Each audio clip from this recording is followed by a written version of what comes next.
Good morning. Thank you for staying with us. In today's live session, I'd like to welcome our guest speaker, Professor Jan-Florian Heuer, to give his speech on Does it make sense to measure transpulmonary pressure during general anesthesia? Professor Heuer is very experienced in anesthesiology and pain management. He is the director of the Department of Anesthesiology, Intensive Care Medicine, Emergency Medicine, and Pain Management at Augusta Clinics, Bochum, Germany. Professor Heuer, you are welcome to start now.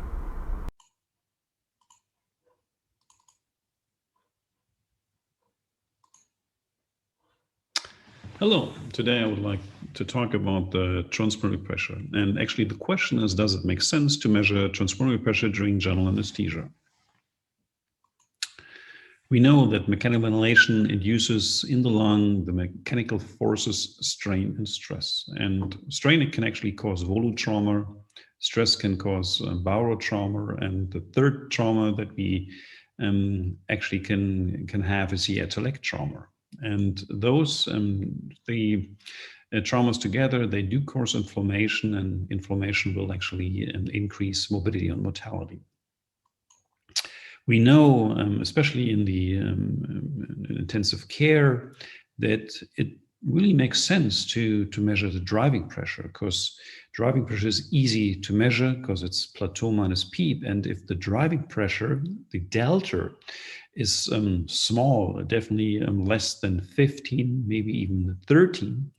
And if we use a lung protective ventilation, a small tidal volume, then we can be, quite sure that we will have a lung protective ventilation strategy, and that will actually decrease morbidity and mortality. But the problem is, for example, for really obese patient, the driving pressure is really not working well. And as I said, the third thing that can actually harm the lung is the atelectasis trauma. And there comes the transpulmonary pressure into place. Of course, we can measure transpulmonary pressure at the end of inspiration and at the end of expiration. So we can actually maybe reduce valotrauma, and not only the valotrauma, we can actually reduce the atelectasis trauma too. And that would decrease inflammation. What is actually the transpulmonary pressure? In highly simplified terms, we can say the transpulmonary pressure is the difference between the intrapulmonary and the extrapulmonary pressure. Correctly, it's actually the difference between the alveolar pressure and the pleural pressure.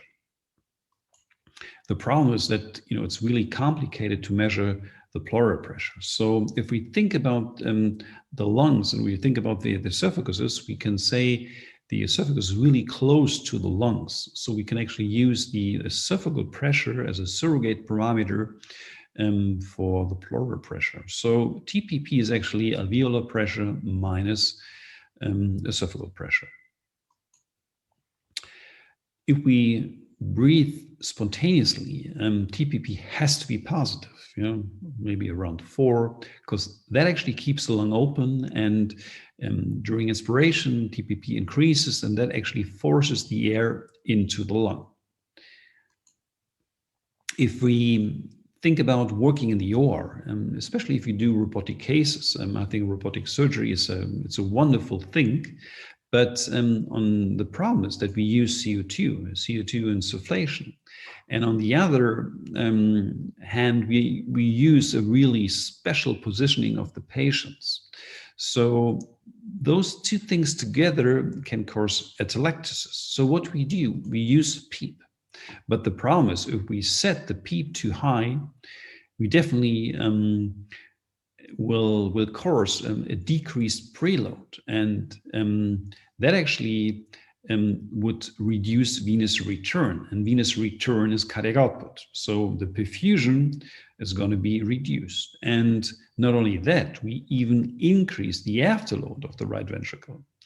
And the problem, if the PEEP is too high, the air primary goes to areas which are already ventilated. So we're definitely going to have an overdistension, and that even increases the inflammation. And we also have an impact on the left ventricle. And if the PEEP is really high, we even have a decreased cerebral blood flow. So we should use the best PEEP, but it shouldn't be too high, but definitely not too low, because as we said, if the end expiratory transpulmonary pressure is negative, we do have atelectasis and we have an atelectrauma. So during inspiration, TPP at the end of inspiration should be maybe around between 20 and 25. Less is always better.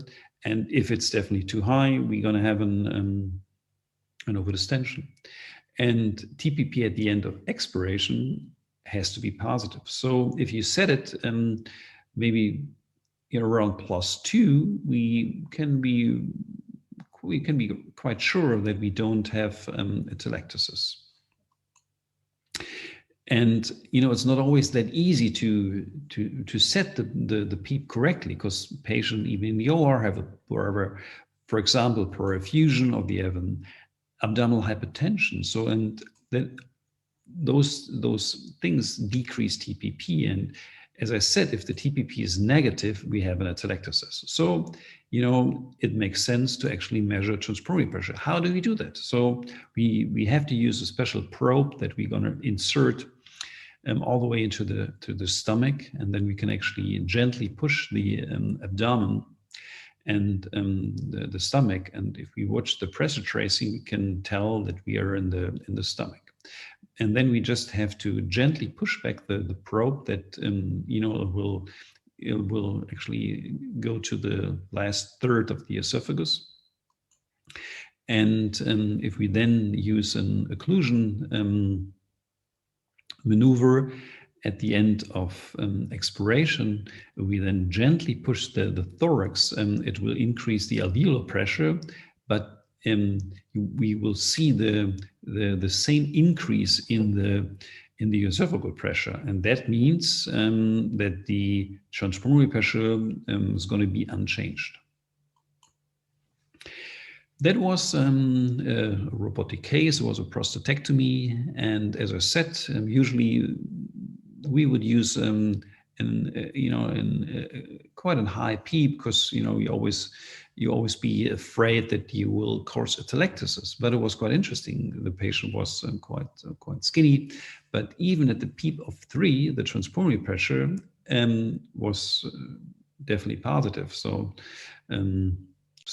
even a really low PEEP was correct. So we could use a lung protective ventilation and set the PEEP at a really low level, and that definitely decreases overdistension and inflammation. So I think for special cases, it makes sense even in the OR to measure transpulmonary pressure. So thank you very much for your attention, and goodbye. Thank you very much for your valuable insights and for your time, Professor Heuer. And I would also like to express my gratitude to all our attendees today. I hope that we will have a chance to meet physically soon to discuss all the things that we have learned so far. So I think it's time to end our session now. And for those who have joined us a bit late, don't worry. You may stay with us a little longer, and we will have our video playback available in minutes on the same site. Thank you.